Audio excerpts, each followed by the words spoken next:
Bienvenue à tous sur cette petite vidéo spéciale critique. Si vous avez lu la description, vous savez que j'ai reçu énormément de photos et j'ai donc dû faire un choix. J'ai sélectionné 5 images pour ce petit exercice et on va tout de suite commencer avec cette jolie photo de paysage proposée par Alexandre. Quand j'ai vu cette photo la première fois, j'ai beaucoup aimé, j'avoue que je suis tombé sous le charme pour plusieurs raisons. La première, c'est le côté coucher de soleil. Bon, c'est clairement coucher de soleil, on le voit ici. C'est le côté coucher de soleil, la lumière un peu orangée, le bord de mer, les petits personnages là. Ça m'a tout de suite parlé. Ce que j'ai bien aimé, c'est les courbures de cette colline qui ramènent notre regard justement vers les personnages. J'ai également beaucoup aimé toutes ces plantes au premier plan. Et dans l'ensemble, j'ai trouvé cette photo jolie. Puis quand je me suis un tout petit peu attardé dessus, hein, pas longtemps après, il y a quelques petites choses qui m'ont un peu posé problème. L'une d'elles, c'est le buisson qui est là, qui est beaucoup trop présent. Il tire réellement le regard de ce côté-là, et par rapport à ce qui se passe sur le reste de l'image, et je trouve ça dommage, donc il prend un peu trop d'importance. Mais la ligne d'horizon, elle partage clairement l'image en deux. Si je suis pas un fanatique des compositions très académiques, avec la règle des tiers, etc., il y a certaines choses qui posent problème, des problèmes d'équilibre, et avoir un horizon avec un bord de mer pile poil au centre, c'est jamais une très bonne chose. Dans un second temps, c'est l'exposition de l'image qui m'a posé problème. En effet, comme on peut le voir, c'est un vrai contre-jour, et puis l'expo, elle est réellement uniforme.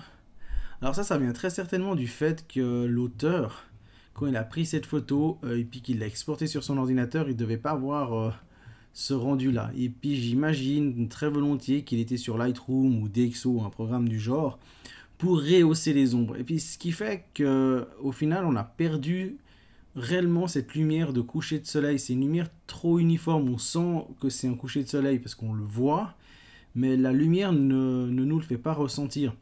Et je trouve dommage, ça manque de contraste, ça manque dans cette zone-là, ça devrait être plus sombre, hein, forcément, puisque le soleil il éclaire comme ça. Et puis c'est vraiment dans cette zone centrale ici que devrait y avoir beaucoup plus de luminosité, alors que toute l'image au final est clairement exposée de la même façon. Alors, il ne faut pas grand-chose hein, pour améliorer cette image. Donc là, je vais faire quelques petites retouches rapides. Il faut garder en tête que je l'ai fait à partir d'un JPEG, donc je ne peux pas aller aussi loin que je le voudrais. Si j'avais le RAW, je pourrais faire quelque chose de beaucoup plus sympa. Déjà, en premier lieu, je vais un petit peu recadrer cette image. De cette façon-là, un petit peu comme ça. Tout petit peu là en haut. Alors, pourquoi comme ça? Parce que comme ça, on garde quand même un peu de... Je dirais, on garde quand même un peu de ciel. On continue à garder les plantes en premier plan qui sont sympas. On diminue l'importance de ce buisson. Là, il prend toujours un peu trop de place à mon sens, mais au moins il ferme le cadre et c'est sympa. On garde les plantes sur le premier plan. Enfin, on garde un peu tout. Dans un deuxième temps, on va s'arranger pour que cette photo ait un peu plus l'air d'un coucher de soleil. Alors pour ce faire, j'ai déjà passé par le filtre Camera Raw. J'ai simplement diminué les tons clairs et les blancs pour donner une allure un peu plus réaliste. Je vais un petit peu augmenter le contraste. Donc ça donne ça. Pour garder une luminosité qui paraît plus juste, je vais mettre un masque de fusion. Je vais prendre mon outil pinceau. Je vais passer à 10% de flux. Ouais, je peux même mettre 50%. Je peux l'agrandir un petit peu. Et je vais mettre un petit coup de noir. Histoire d'éclaircir un peu le centre. C'est vraiment de là que vient la lumière. Donc c'est pour ça que je fais ça. Une fois que ce passage-là a été fait, je vais aller donner un peu plus de pêche à ce rayonnement. Alors j'ai déjà préparé tout à l'heure un dégradé pour la lumière. C'est simplement un dégradé qui va partir du blanc pour le centre du soleil jusqu'au noir pour les bords. Et je vais ensuite le passer en lumière tamisée, comme ça va foncer un petit peu le reste de l'image et donner cette allure de rayonnement, j'ai juste un tout petit peu baissé l'opacité, histoire de trouver quelque chose de réaliste. Je vais reprendre mon outil pinceau. Et je vais encore améliorer un petit peu les choses. Simplement en allant ici chercher un joli orange. Et ce que je vais faire, c'est que je vais prendre un grand pinceau. Puis je vais aller, hop, mettre 2 coups de grand pinceau ici. Et j'ai passé tout ça en lumière tamisée, c'est pas mal. Et donc on voit le côté un poil plus orangé. Et puis pour finir de corriger ma lumière, je vais descendre un petit peu la luminosité. Je vais retourner sur le masque de fusion. J'ai de reprendre une grosse broche. Cette fois, je vais passer sur un flux de 100%. Voilà. Et on va regarder ce que ça donne avant, après. On peut descendre un poil l'opacité, histoire de trouver quelque chose de réaliste. Puis on voit qu'en quelques clics, on arrive à obtenir une lumière qui est plutôt sympa. Et on a un vrai coucher de soleil avec des lumières dorées qui sont très sympas. Donc c'est tout ce que j'avais à dire pour cette image là. On va passer à la prochaine. La prochaine image, c'est celle de Rémi. Alors c'est une image très sympa. J'ai tout de suite eu le coup de cœur sur cette photo pour plusieurs raisons. Alors l'une d'elles, le personnage est très fort dans sa position. On sent qu'il est en protection. Et même ce reflet là qui est clairement un reflet sur le coussin, on pourrait presque croire que c'est l'éjection de la balle. Je trouve ça plutôt sympa. Bon, c'est beaucoup d'imagination, on va me dire, mais j'aime bien l'idée. J'aime bien aussi le fait que la lumière soit très dure, parce que ça va bien cette image. On voit que c'était certainement un après-midi, le soleil devait taper très fort. Et ben ça fonctionne bien dans ce cas-là. Par contre, alors là où je me suis posé des questions, et ça d'entrée de jeu, c'est sur cette partie-là. Je me suis demandé à quoi elle servait. Pourquoi l'auteur a cadré cette photo de cette façon. Le personnage est, comme je dis, je suis pas un intégriste de la composition. Si on centre une image et qu'on a une très bonne raison de le faire, ça ne me dérange pas du tout. Mais ici, j'ai vraiment l'impression que ça sert à rien, puisque cette partie-là, elle est vide, et puis là, le personnage est réellement centré. Ça pose beaucoup de problèmes, ça déséquilibre la photo, parce que ici, on a cette grande masse bleue, on a cette grande masse bleue là, puis encore là derrière, puis on a vraiment ici le point fort de l'image qui est notre personnage. Le problème, c'est qu'avec tout le vide qui est à côté ici, ben, c'est que notre regard, il se contente d'aller par là-bas. Surtout que toute l'action se passe là-bas. On sent que son regard à lui est aussi dirigé là-bas, son arme est dirigée là-bas. Du coup, ben, ça déséquilibre totalement l'image, puisque cette partie-là sert vraiment à rien. Alors, il y a un moyen de rectifier ça plutôt facilement, c'est qu'il suffit de recadrer de cette façon-là. C'est fait rapidement, puis on gagne sur plusieurs plans. Déjà on va gagner parce que si je regarde par rapport à avant, sur la balustrade là, on voit qu'il y a les arbres qui servent pas à grand chose au final. Et si on regarde le recadrage, on va garder cette partie jaune là qui a un rappel ici, donc qui est vraiment pas mal et qui se marie bien avec le rouge. Les bleus sont toujours super présents en couleur complémentaire du rouge aussi. Donc là, on gagne vraiment en intensité et on est tout de suite plus dans l'action. Pour améliorer un tout petit peu les choses, pour qu'on centre encore plus notre regard sur le sujet, on peut juste un tout petit peu améliorer la lumière, mais vraiment quelque chose, je dirais, de rapide, qui fonctionnerait évidemment encore une fois bien mieux si on était sur le RAW. Donc je fais une petite étoile comme ça, vite fait, je baisse un peu la luminosité. Je fais un CTRL-I pour retourner ça.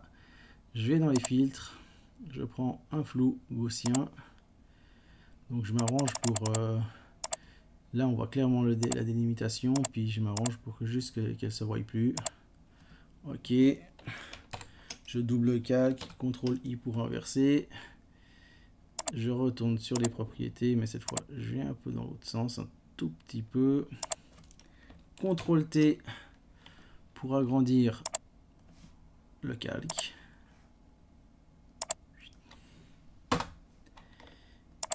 Et là, on a notre regard qui est vraiment porté sur notre tireur. D'ailleurs, si on fait avant, après, on voit bien que ça fonctionne plutôt pas mal. Je profite du fait là pour parler juste 2 secondes de signature. Je vais en reparler un peu plus tard.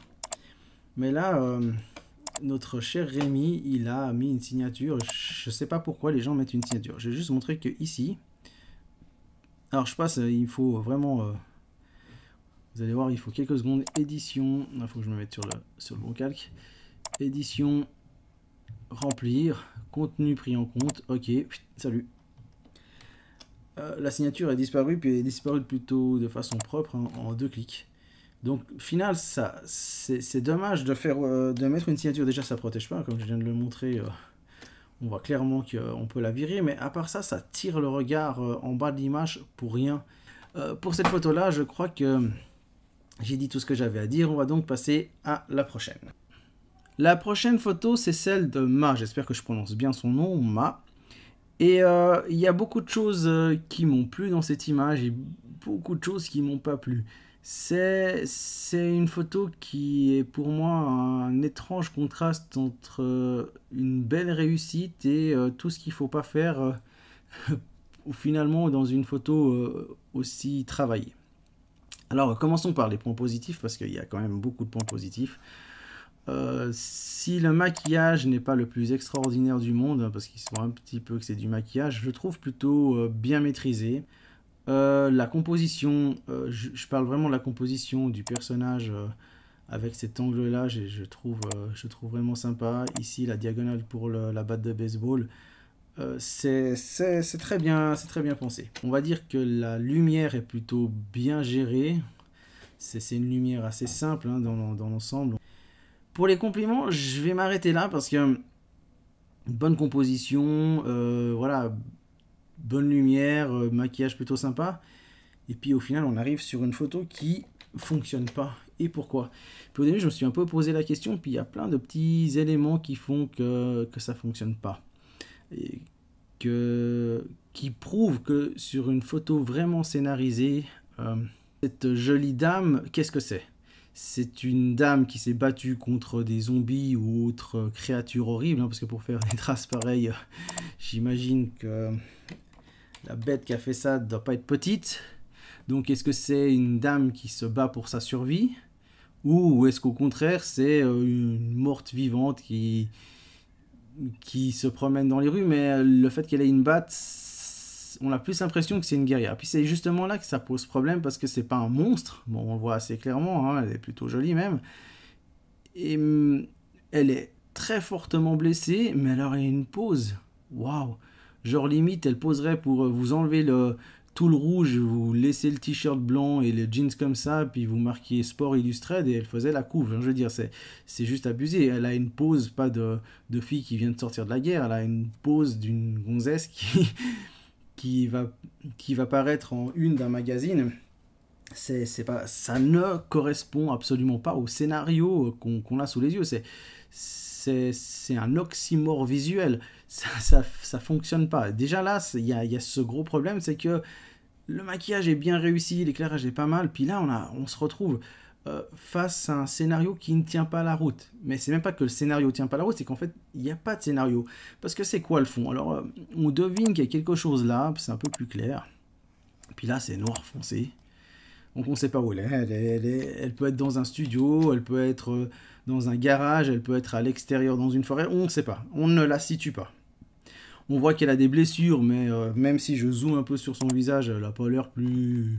Voilà, il y a un vrai manque d'expression.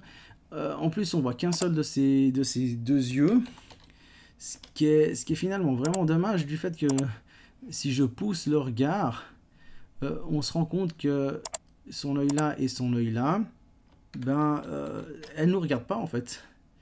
Le truc c'est que la Miss ne nous regarde pas, elle regarde je sais pas trop où, mais c'est pas nous vraiment qu'elle regarde. Donc on la sent perdue. Et au final, on n'arrive pas à accrocher à cette image, on ne souffre pas pour elle, on ne la voit pas en tant que conquérante, on a vraiment cette impression de faux.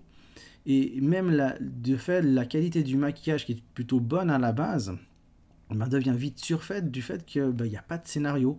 C'est le plus gros défaut de cette photo, c'est qu'il y a une grosse idée, il y a un gros maquillage, mais elle n'est pas implantée dans un scénario qui nous fait vivre une histoire. On n'a pas l'impression de comprendre quelque chose, de vivre une situation, et c'est dommage. En fait, c'est vraiment montrer du sang pour montrer du sang sur un joli modèle, et ça s'arrête là. C'est dommage parce que du coup, on se retrouve avec une image techniquement très réussie, mais qui raconte rien. Alors, il aurait fallu plus penser l'histoire. Je sais, je me répète un peu sur le coup, mais il aurait fait vraiment plus penser l'histoire. Moi, c'est tout ce que j'avais à dire sur cette photo-là. On va donc passer à la prochaine. La prochaine photo, c'est celle de Julien, et c'est une photo qui est toute simple, hein. Sincèrement, elle n'est pas compliquée, et elle m'a beaucoup touché. C'est une image que j'ai tout de suite appréciée pour plusieurs raisons.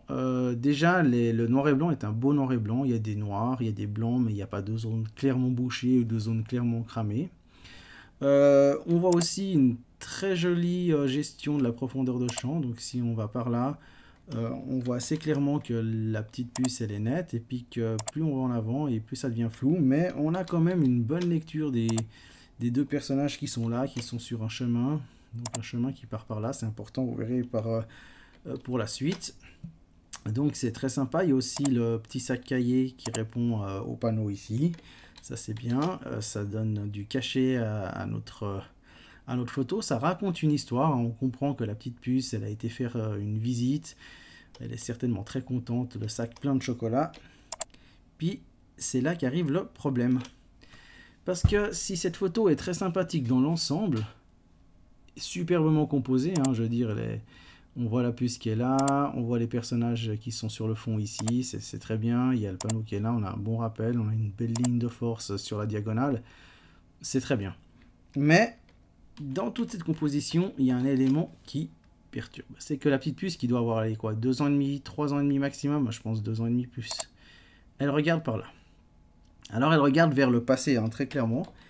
Puis vu sa tête, je peux pas dire qu'elle regarde vers un passé qui lui qui lui rappelle de bons souvenirs. On a l'impression qu'elle a les lèvres, on voit clairement, si je zoome un peu, on voit qu'elle a les lèvres pincées, ce qui donne cette impression qu'elle regarde vers un passé un peu difficile, quelque chose de pas forcément sympathique. Et une petite puce de 3 ans qui sort d'une chocolaterie et qui regarde vers un passé difficile, ça pose problème. C'est pas très, ouais, disons-le clairement, c'est pas très esthétique. Et déjà pour plusieurs raisons.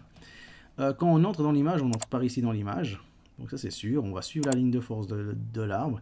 Puis on va faire quoi? On va suivre le regard de la petite puce, puis hop, on fait ça et on sort de l'image. Et du coup, pour rentrer dans l'image, je veux dire, après qu'on ait fait ça, il faut qu'on se force à revenir par là. Puis après on voit le cahier, puis on voit les deux personnages qui nous ramènent droit sur le regard de la puce, qui nous fait de nouveau sortir de l'image. Et donc c'est un sport que de rester dans cette image. Et tout le problème, c'est que le regard de l'enfant est vraiment mal orienté. Je vais faire un tour de magie que j'ai fait en 2 minutes tout à l'heure. Tac. Et voilà. Voici comment changer toute l'atmosphère d'une photo. Donc on rentre toujours au même endroit. Hein. On va rentrer là. On va suivre la ligne de force.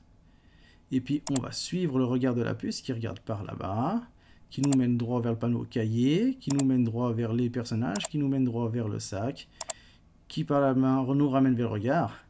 Et puis là, on a un truc super magnifique. C'est que notre regard, une fois rentré là, il va faire comme ça. Donc en fait, en faisant ce 8 perpétuel, on reste dans l'image. Puis on la regarde sans fin, sans se lasser. En plus là, du coup, la puce, elle regarde où? Elle regarde vers un avenir radieux, contente de son sac de chocolat. Là, son petit sourire pincé, on a plus l'impression c'est mon sac de chocolat. Et vous ne me le prendrez pas. Donc, la simple orientation du personnage peut changer réellement toute la lecture d'une photo. Donc, il n'y avait pas grand-chose à dire sur cette photo, parce que dans l'ensemble, elle est bien. ce qu'on pourrait peut-être faire, puisque ici on a quand même une bonne grosse zone claire, c'est peut-être, si on est un peu tatillon, baisser un peu ici la luminosité, et puis faire un peu comme tout à l'heure avec mon joueur là, tac. Hop, on va prendre le pot de peinture, on va le mettre en noir. On prend le flou gaussien. Je crois qu'il y a peut-être même besoin d'un peu moins que... Voilà, comme ça donne.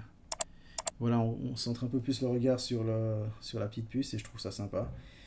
Et ouais, ça continue à donner du caractère à cette image. Voilà, je crois que je suis au bout de cette photo-là. On va donc passer à la prochaine.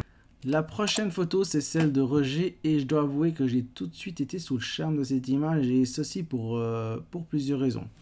La première, c'est pour ce superbe ciel torturé. Alors moi, franchement, ça me parle, un ciel comme ça, j'avoue que je suis fan. On aime ou on n'aime pas, mais personnellement, moi, j'adhère. J'adhère aussi au noir et blanc très contrasté, très joli noir et blanc. On voit des zones ici de lumière et puis d'ombre superbement gérées un peu partout. C'est très joli, ça donne vraiment beaucoup de cachet. J'aime l'idée que la rue soit vide. Et puis j'aime ces lignes de force qui nous conduisent réellement toutes au même endroit. Un endroit clé, le centre de l'image, enfin pas le centre de l'image, le point fort de l'image ici, cette rue sombre, et ça donne vraiment énormément de cachet à cette photo. Ça, c'est vraiment pour les points forts qui m'ont plu. Dans les points qui m'ont moins plu, alors sincèrement, de nouveau, je vais pas passer pour un intégriste, mais là, la signature... Sincèrement, en plus d'être grosse, d'être inutile, elle casse le rythme de la photo. On voit ici, on a un très gros point fort, une ligne de force très importante, hein, avec celle-là, puis celle-là. Mais celle-là, elle est vraiment importante hein, parce qu'elle est noire et grosse, et puis elle est coupée par la signature ici. Et ça gêne clairement la lecture. J'ai mis 45 secondes pour faire ça. Et on voit clairement qu'entre ça et ça, ben, la lecture est beaucoup plus fluide ici. Et c'est donc dommage d'avoir ajouté la signature qui casse le rythme de cette photo. C'est d'autant plus dommage qu'on sent que l'image a vraiment été soignée pour conduire notre regard hein, sur ce point précis. Ça raconte une histoire. Ce que je veux dire, c'est qu'on peut raconter l'histoire qu'on veut. On peut s'imaginer ce qu'on veut. Qu'est-ce qu'il y a là au bout, hein, à part ce camion blanc. Qu'est-ce qu'il y a là au bout? Et c'est ce que j'ai aimé. Et dans les choses que j'ai moins aimées, ben, justement, c'est qu'à première vue, cette photo m'a beaucoup parlé, puis en deuxième lecture, il y a plusieurs points qui m'ont posé problème. Alors déjà, il y a le fameux camion blanc, excusez-moi, là au fond. Tous nos regards nous conduisent sur cette rue, puis il y a ce point clair là, et je trouve particulièrement dommage ce point trop clair. Personnellement, là je vais le faire un petit peu à la Barbare, mais on peut faire quelque chose de plus soigné. Je l'aurais viré. Pour vraiment amener notre regard sur quelque chose de plus mystérieux, parce que là le camion blanc il claque au milieu de l'image quand même. Ensuite, dans les choses qui m'ont un peu gêné, il y a aussi le fait qu'il y ait beaucoup de zones très foncées, inutiles. Et ça va nous faire venir d'ailleurs à peu près après sur le cadrage. Donc il y a cette zone là qui est très foncée et je vois pas l'utilité. Ici aussi, là, là, là et là. Si j'enlève l'endroit où j'ai mis le camion en plus foncé, en plus on comprend que c'est un peu étrange parce que le camion est blanc puis tout le reste est foncé. Alors on va se dire mais de quoi vient ce problème? Ben, ce problème il vient en fait bêtement que le noir et blanc, malgré qu'il ait été, il semble superbement géré, il n'a pas été si bien géré que ça. On devine assez facilement ici qu'on a affaire à des arbres. Ça c'est de la verdure, on le voit facilement. Et ce qui s'est passé, c'est que quand on fait un noir et blanc, j'en fais un peu la démonstration, quand on fait un noir et blanc, on va gérer la couleur du noir et blanc. Alors ça peut paraître bizarre, mais si maintenant je prends ces arbres, et puis que j'ai peindre juste en vert vite fait. Les parties vertes, hein, juste pour que vous puissiez comprendre. Donc je prends ces arbres, je peins en vert tout ce qui est verdure, vite fait. Hein. Tac. Donc je prends cette verdure là, c'est du vert, c'était la photo d'origine en couleur. Puis maintenant j'ai passé en noir et blanc. Donc on voit que ça passe en noir et blanc. Et là je peux gérer les verts. Donc je peux soit dire bah, je veux foncé, donc comme c'est là, soit je veux plus clair. Et en fait, si l'auteur de la photo avait fait que les verts soient un poil plus clairs, ben ça se serait fondu dans la masse. Si ça avait été plus clair, vraiment les lignes de force n'auraient pas été coupées par ces points noirs. De même, je regrette assez le fait que notre photographe là se soit tant impliqué sur la composition de son image avec des lignes de force vraiment très bien. Puis ici, voilà, ça je comprends pas, la cheminée qui touche le bord du cadre, c'est dommage. Il y a aussi cette partie là qui est pas utile. Elle est vraiment pas utile. D'ailleurs, si je la retire, c'est pour ça que tout à l'heure je ne l'ai pas peinte en vert. Je ne savais même pas si c'était vraiment des armes. Mais si je retire cette partie-là, donc je vais cadrer un peu plus serré ici. La photo respire plus. Parce qu'on n'a pas ce gros point noir qui va attirer notre œil ici. Puis la même chose, si ici les points étaient clairs, ben, on irait, et que le camion était foncé, on irait très clairement sur le fond de l'image vers cette ruelle et ça donnerait un peu plus de force à ce côté mystérieux. À première vue, cette photo est très bien, puis c'est sur les petits détails que ça pose problème. Alors voilà, on arrive au bout de cette petite expérience de critique photo. J'espère que ça vous aura plu. Si c'est le cas, n'hésitez pas à le dire dans les commentaires, hein. Comme ça je pourrais en refaire d'autres. Et dans tous les cas, je vous dis à très bientôt.